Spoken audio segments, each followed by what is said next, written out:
La Bible David Martin 1855. Seconde épître de saint Paul à Timothée. Second Timothée chapitre 1. Paul, apôtre de Jésus-Christ par la volonté de Dieu, selon la promesse de la vie qui est en Jésus-Christ. À Timothée, mon fils bien-aimé, que la grâce, la miséricorde et la paix te soient données de la part de Dieu le Père, et de la part de Jésus-Christ notre Seigneur.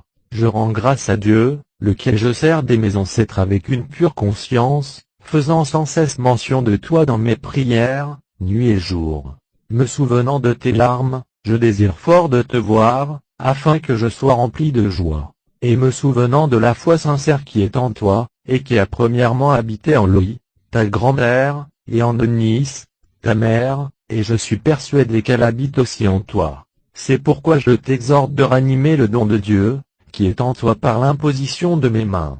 Car Dieu ne nous a pas donné un esprit de timidité, mais de force, de charité et de prudence. Ne prends donc point à honte le témoignage de notre Seigneur, ni moi, qui suis son prisonnier, mais prends part aux afflictions de l'Évangile, selon la puissance de Dieu, qui nous a sauvés, et qui nous a appelés par une sainte vocation, non selon nos œuvres, mais selon son propre dessein, et selon la grâce qui nous a été donnée en Jésus-Christ avant les temps éternels, et qui maintenant a été manifestée par l'apparition de notre Sauveur Jésus-Christ, qui a détruit la mort, et qui a mis en lumière la vie et l'immortalité par l'Évangile, pour lequel j'ai été établi prédicateur, apôtre, et docteur des gentils. C'est pourquoi aussi je souffre ces choses, mais je n'en ai point de honte, car je connais celui en qui j'ai cru, et je suis persuadé qu'il est puissant pour garder mon dépôt jusqu'à cette journée-là. Retiens le modèle des saines paroles que tu as entendues de moi, dans la foi et dans la charité qui est en Jésus-Christ. Garde le bon dépôt par le Saint-Esprit qui habite en nous. Tu sais ceci, que tous ceux qui sont en Asie, se sont éloignés de moi, entre lesquels sont Phygèle et Hermogène. Le Seigneur fasse miséricorde à la maison d'Onésiphore, car souvent il m'a consolé, et il n'a point eu honte de ma chaîne. Au contraire, quand il a été à Rome, il m'a cherché très soigneusement, et il m'a trouvé. Le Seigneur lui fasse trouver miséricorde devant le Seigneur en cette journée-là, et tu sais mieux que personne combien, il m'a rendu de service à Éphèse. Second Timothée chapitre 2. Toi donc, mon fils, sois fortifié dans la grâce qui est en Jésus-Christ. Et les choses que tu as entendues de moi devant plusieurs témoins, comme elle est à des personnes fidèles, qui soient capables de les enseigner aussi à d'autres. Toi donc, endure les travaux, comme un bon soldat de Jésus-Christ. Nul qui va à la guerre ne s'embarrasse des affaires de cette vie, afin qu'il plaise à celui qui l'a enrôlé pour la guerre. De même, si quelqu'un combat dans la lice, il n'est point couronné s'il n'a pas combattu selon les lois. Il faut aussi que le laboureur travaille premièrement, et ensuite il recueille les fruits. Considère ce que je dis, or le Seigneur te donne de l'intelligence en toutes choses. Souviens-toi que Jésus-Christ, qui est de la semence de David, est ressuscité des morts, selon mon évangile, pour lequel je souffre beaucoup de maux, jusqu'à être mis dans les chaînes, comme un malfaiteur, mais cependant la parole de Dieu n'est point liée. C'est pourquoi je souffre tout pour l'amour des élus, afin qu'eux aussi obtiennent le salut qui est en Jésus-Christ, avec la gloire éternelle. Cette parole est certaine, que si nous mourons avec lui, nous vivrons aussi avec lui. Si nous souffrons avec lui, nous régnerons aussi avec lui, si nous le renions, il nous reniera aussi. Si nous sommes des perfides, il demeure fidèle, il ne se peut renier soi-même. Remets ces choses en mémoire, protestant devant le Seigneur qu'on ne dispute point de parole, ce qui est une chose dont il ne revient aucun profit, mais elle est la ruine des auditeurs. Étudie-toi de te rendre approuvé à Dieu, ouvrier sans reproche, enseignant purement la parole de la vérité. Mais réprime les disputes vaines et profanes, car elles passeront plus avant dans l'impiété, et leur parole rongera comme une gangrène, et entre ceux-là sont Hyménée et Philette, qui se sont écartés de la vérité, en disant que la résurrection est déjà arrivée, et qui renversent la foi de quelques-uns. Toutefois le fondement de Dieu demeure ferme, ayant ce sceau, le Seigneur connaît ceux qui sont siens, et, quiconque invoque le nom de Christ, qu'il se retire de l'iniquité. Or, dans une grande maison il n'y a pas seulement des vaisseaux dorés d'argent, mais il y en a aussi de bois et de terre, les uns à honneur, et les autres à déshonneur. Si quelqu'un donc se purifie de ces choses, il sera un vaisseau sanctifié à honneur, et utile au Seigneur, et préparé à toute bonne œuvre. Fuis aussi les désirs de la jeunesse, et recherche la justice, la foi, la charité et la paix avec ceux qui invoquent d'un cœur pur le Seigneur. Et rejette les questions folles et qui sont sans instruction, sachant qu'elles ne font que produire des querelles.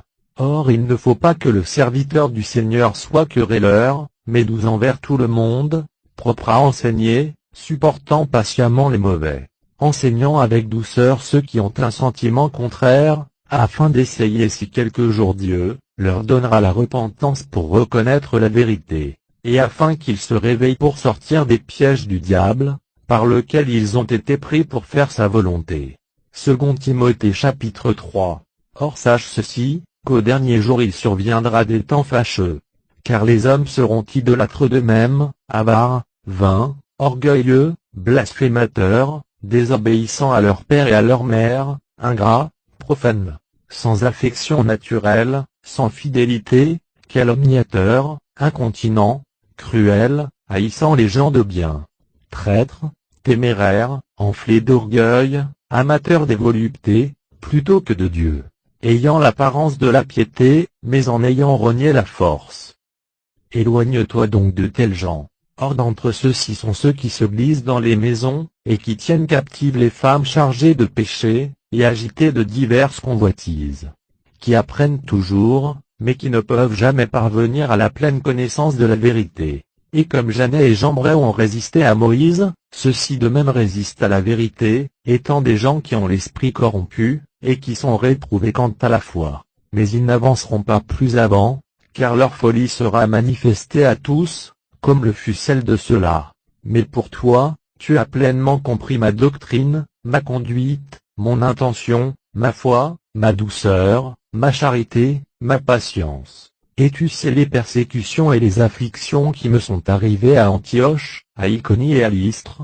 Quelles persécutions, dis-je, j'ai soutenues, et comment le Seigneur m'a délivré de toutes. Or tous ceux aussi qui veulent vivre selon la piété en Jésus-Christ, souffriront persécution.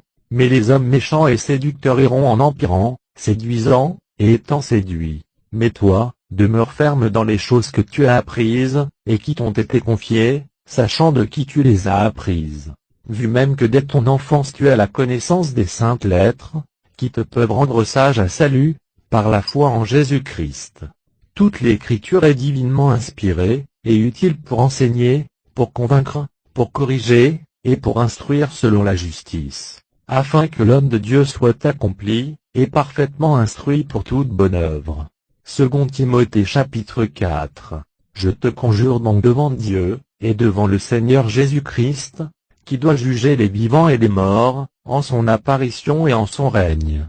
Prêche la parole, insiste dans toutes les occasions, reprend, censure, exhorte avec toute douceur d'esprit, et avec doctrine.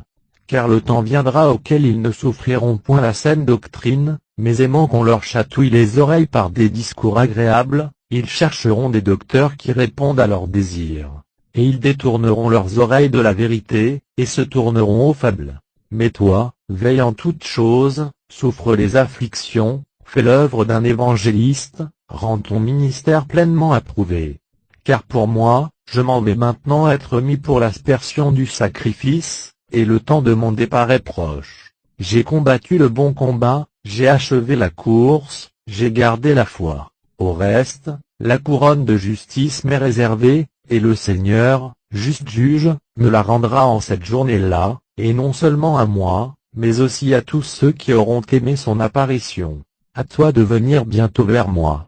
Car Déma m'a abandonné, ayant aimé le présent siècle, et il s'en est allé à Thessalonique.